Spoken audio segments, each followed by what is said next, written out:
city and to the territory on west, there's just one way to handle the killers and the spoilers, and that's with a U.S. Marshal on the smell of Gunsmoke.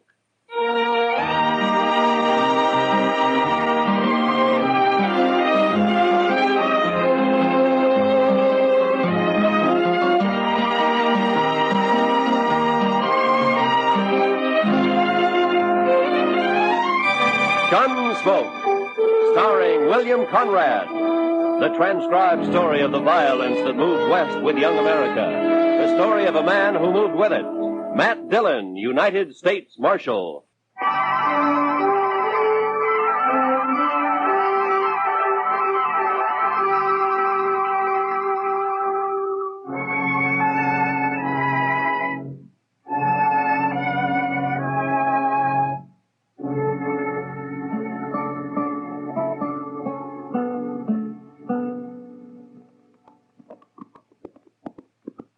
Ain't we never gonna make camp, Mr. Dillon? We'll ask whoever's living in that cabin up ahead if there's any water around here, Chester. Most likely there ain't. These settlers put up a cabin just anywhere and then start praying for rain. Oh, we could have camped back on Smoky Hill River. No, sir. I'd rather go dry. Just as long as we make Dodge by tomorrow night. We'll make it. I never seen such a place as that Fort Wallace, Mr. Dillon. A man could go plumb out of his mind living there. Well, they don't build army posts for pleasure-loving people like you, Chester. I've been in the Army. No? Like it? Well, sir, we didn't always see eye to eye, me and the Army, but at least I didn't get killed. Well, that helps. I'll bet you look pretty bold in a uniform, Chester. Oh, my, yes. I surely did. I wonder if there's anybody home here. Hello? Place looks deserted, Mr. Dillon. Yeah. Here, hold my horse, Chester. I'll take a look.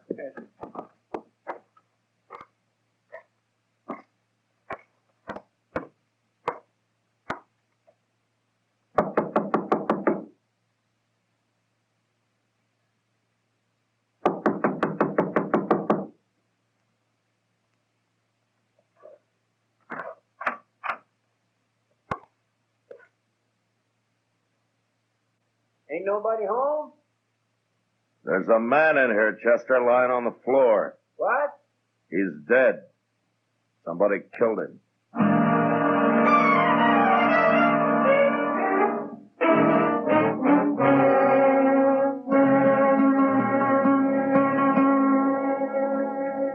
We'll put the fire out now, Mr. Dillon. Yeah, we better get started. Looks like rain this morning. Yeah, it's too early to tell for sure. Too bad we don't know that fellow's name, Mr. Dillon. Sure do hate to bury a man and not even put a marker on his grave. I'd rather know the name of the man that killed him. Yeah. It's awful easy to get by with killing a man way out here. Yeah, too easy. Say, look over there, Mr. Dillon. Yonder comes a couple of riders. Yeah, I see him.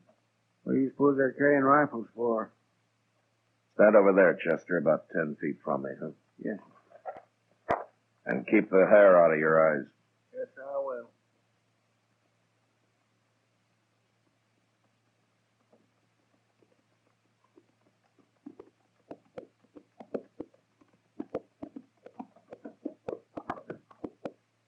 What are you men doing here? Do you own this place? I wouldn't live in a shack like that. We got a real house over on Turkey Bend. But that don't answer my question, mister. What are you doing here? Well, we found a dead man in the cabin there last night, so we stopped to bury him. The dead man? That must have been Riley. What happened to him? He got shot. Who'd have shot a nice fellow like Bob Riley? Maybe they done it, Deaver. They probably did. You think we ought to hang him? It'd be easier to shoot him and leave him here as a kind of a warning. Yeah. Good idea, Giles. You move that rifle 1 inch, mister, and you'll die for it. Now go ahead, mister. You're calling it. It ain't worth a chance. All right, mister. Whoever you are, you and your friend get mounted and ride out of here. You're Giles, huh? And Deaver? That's right. We don't want people around here. Might get an idea to settle down. You two start riding, and right now. Chester. Yes? That coffee you made this morning was weak as well water. Get that fire going again and build some more, huh? Okay. Sure got a lot of nerve, mister. He don't even blink, Deaver. Look at him. We'll be by here later, mister. We won't ride up so close next time. You better be nowheres around. Come on, guys.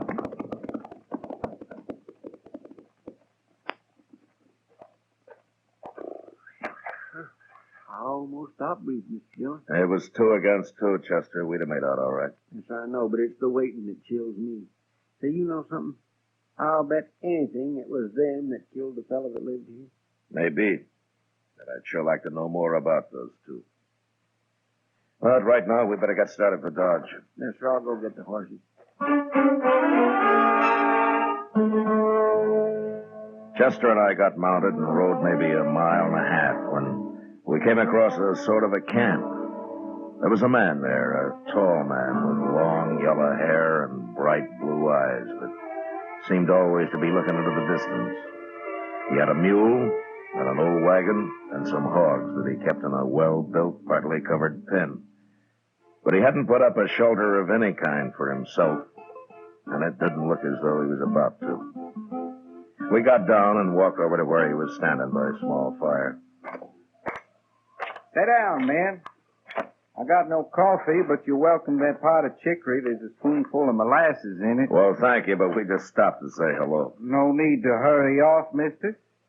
My name's Obie Ridgers. Glad to know you, Richards. I'm Matt Dillon, and this is Chester Proudfoot. How do you do? I don't meet many people out here. Are you raising hogs? All my life. Not here, though. Well, where do you live, Richard? You got a house somewhere? Ain't lived in a house since I was 9 years old. I like it outside. I need to breathe. Well, you're outside here, all right. And I ain't gonna move no matter what they say. No matter what who says. Them two fellas up on Turkey Bend. Giles and Deaver? Them's the ones. Tell me, Richards, there's a cabin about a mile and a half north of here. You know the man that lives there, Riley? He comes by here now and then. Well, we buried him last night. Somebody shot him. It's bad. It's real bad. You better tell the law about it if you're going anywhere, mister. I don't hold with murdering a man. Well, I'm a U.S. Marshal, Richards. That a fact.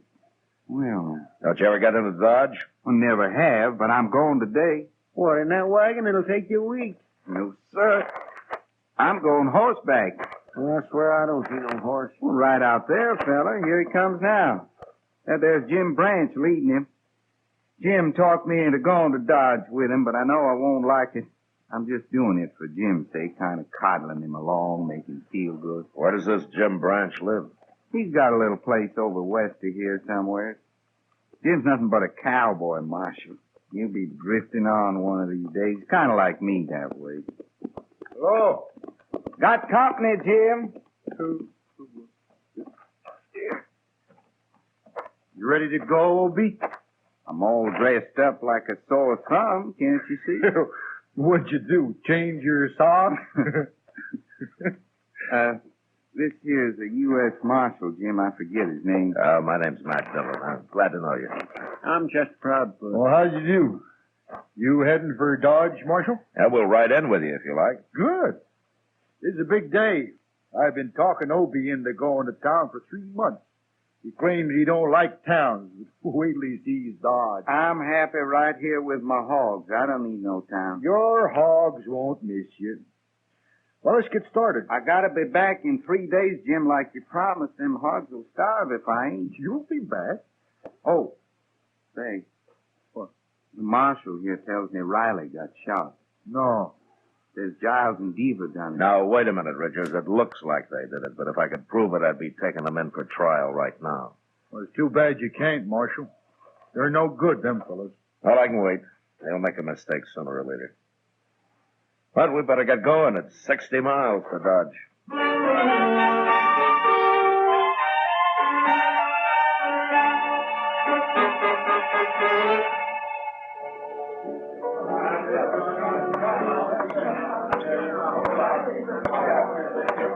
Good evening, Kitty. Sit down, Matt. You want a drink? No, thanks. I just had dinner. That reminds me. Fella brought me a dozen quail today. Oh? I can cook them for dinner tomorrow if you're going to be around. Yeah, that sounds great. I'll be here. They ought to be ripe enough by then. You know, I never saw as many quail as there are this year. Riding in yesterday, we put up clouds of them. That Jim Branch seems like a nice fella, Matt. Obie Ridges, too. Yeah, they are, Kitty. They sure make a funny pair. Maybe. But still, they're kind of like brothers. Look at him over there at the bar. Opie's getting spookier every minute he's here. Obie likes it outdoors, right out on the ground. I doubt he'll ever come into town again. Jim told me he still hasn't been able to get him to take a meal in a restaurant. He has to bring it outside for him. Says he can drink inside, but that's all. Well, maybe we'd all be better off if we lived that way, Kitty. Not me. I don't want to live like an animal. Don't you? Hello, Miss Kitty.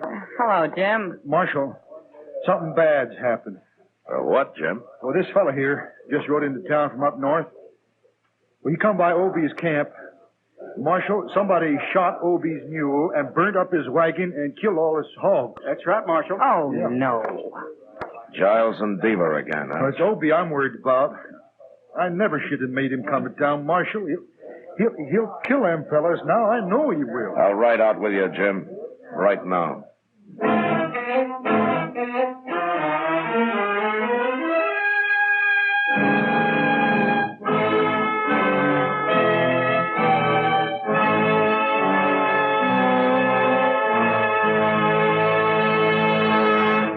We will return for the second act of Gunsmoke in just a moment. But first, This coming Tuesday night on most of these stations, CBS Radio turns John Lund loose on his latest case of yours truly, Johnny Dollar.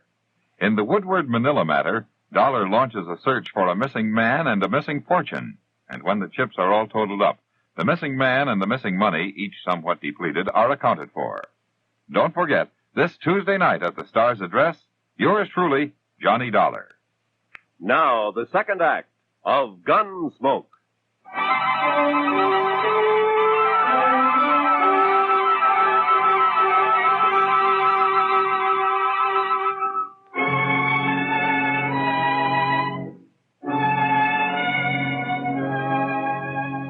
I wanted to ride out to Obie Ridger's camp that night, but Obie insisted on staying in Dodge.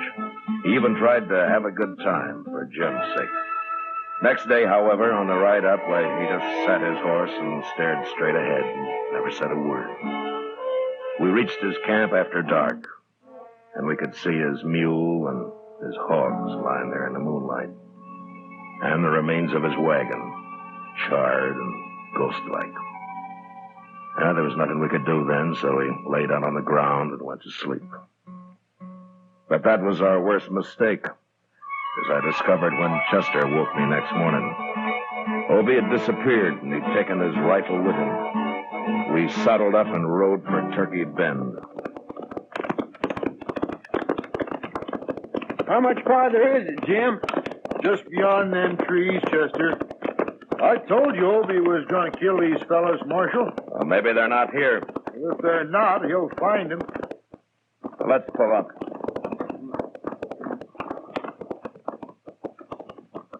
I don't see no cabin. It's right in there. There it is, see? Oh, God. Wait a minute. Look over there, behind that log. It's Obie. Hey, Obie! We better walk over. Okay. Hey, what are you doing, Obie? I'm gonna get shot. Come on, let's run for it.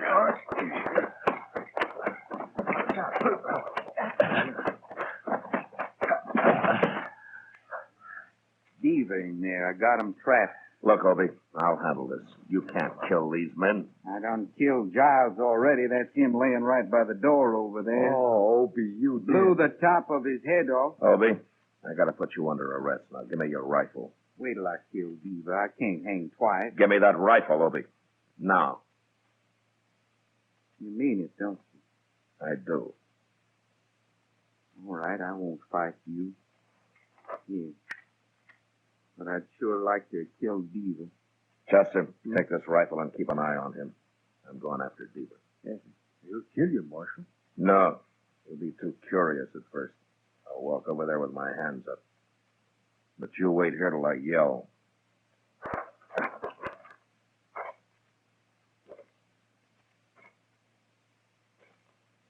Beaver! Don't shoot. I want to talk to you. That's far enough. Come outside. Obie's under guard. He won't shoot. I'm a U.S. Marshal, Beaver.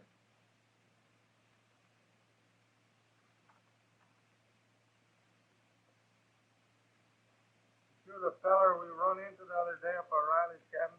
I am. Now come on out. Thought there was something about you. I got Obie under arrest, Beaver. He admits killing Giles here. You kill him.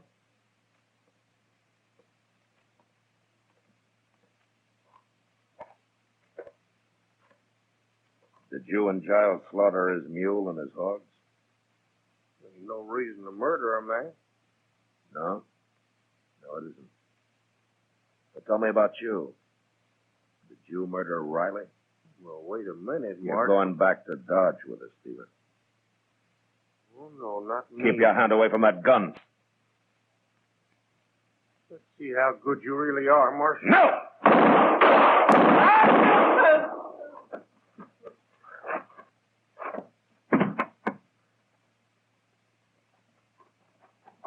No, good for you, Marshal. Good. You killed him. Now they're both dead. Yeah, they're both dead. But you murdered one of them, Obie. Jail. I can't go to jail, Marshal. I'd go crazy. I'd go crazy in jail, don't you understand? I can't go to jail.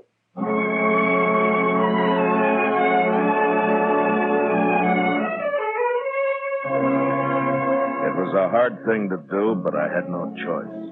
And I took Obie back to Dodge and locked him up. A few weeks later, he went on trial. And after long deliberation, the judge sentenced him to life imprisonment. Obie stood up and said he'd rather be hung. And then I took him back to jail. And I sat there with him for a while. I thank you for everything you said, Marshal. You didn't have to do that.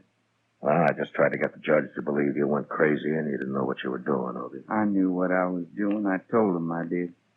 Yeah, I know. Why wouldn't he let him hang me, Marshal? And he did what he thought was just, Obie. He didn't think you deserved hanging. I don't know how I stood it this long in jail. I'm sorry, Obie. I wish I could help you. They got windows in the penitentiary, Marshal? Sure they have. Well, I'll be around later, Obie.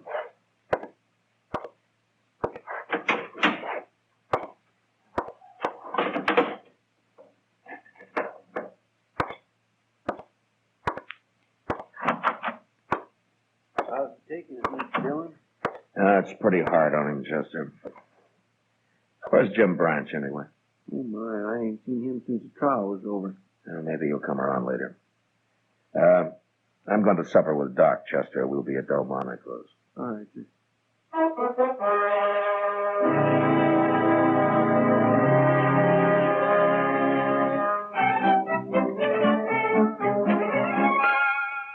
Well, man like that could go crazy. Locked up, man? Oh, that's happened before. There's nothing I can do about it, Doc. Well, I know. I didn't mean it that way, man. Pass me the beans, will you? These are peas, Matt, but you're welcome to them. All right, peas. Peas, then. Thank you. Well, why don't you take a vacation, Matt? You know, go back east somewhere, kind of like St. Louis or Kansas City or someplace like that. Maybe I don't like towns either. Well, that's just what I mean. You need a vacation, all right. Oh. Yeah? Well, if I were a rich croaker, maybe I could take one. Rich Croaker. Croaker? Oh, man. Oh, Croaker, man, how could you say... All right, Matt, Doc. would you go... Take it easy, Well, Doc. You'll bust something. It's a fine thing when a mere policeman can insult the noblest profession known to man. I was insulting you, Doc, not the profession. Oh, Croaker. Oh, I might have known what it'd be like having supper with you tonight. I'll buy you a drink after, huh? How's that? Well, I don't know. Well, I'll think about it. Dillon, What's the matter, Chester? Obie Riggers, he's dead. What? I heard a shot out back, and I run into his cell, and he was laying there dead. There's a gun on the floor. I don't know where he got hold of it. You better come look.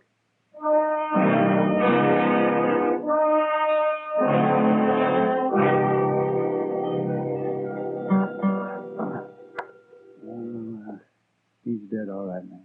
You think he killed himself, Doc? Well, the gun was held right close to his head. Maybe somebody called him over to the window and shot him. Maybe. But he could have done it himself. The bullet ended right here, man. Yeah. So you're saying it could be either murder or suicide? That's right. Well, why would anybody murder him, Mr. Dillon? It don't make sense. Yeah, it could be somebody who understood how Obie felt about being cooped up the rest of his life, Chester. And somebody who liked him. A good friend. Jim Branch? I don't know who used that gun, but Obie's dead. And I'm going to find Jim.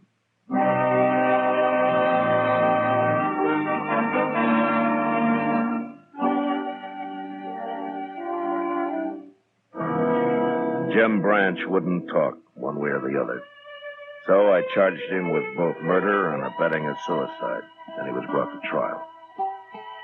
The trial didn't last long due to lack of evidence, and Jim was freed. He left the country soon after, and I never heard of him again. And as Kitty had said, he and Obie were kind of like brothers.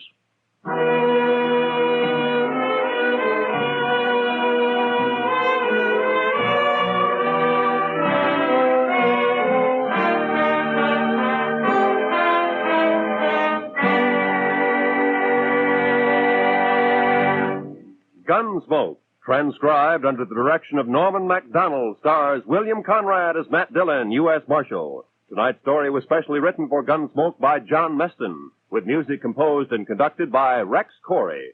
Featured in the cast were Vic Perrin, Lawrence Dobkin, Jack Crucian, and John Daner. Parley Bear as Chester, Howard McNear as Doc, and Georgia Ellis as Kitty. Roy Rowan speaking. Join us again next week as Matt Dillon, U.S. Marshal, fights to bring law and order out of the wild violence of the West in Gunsmoke.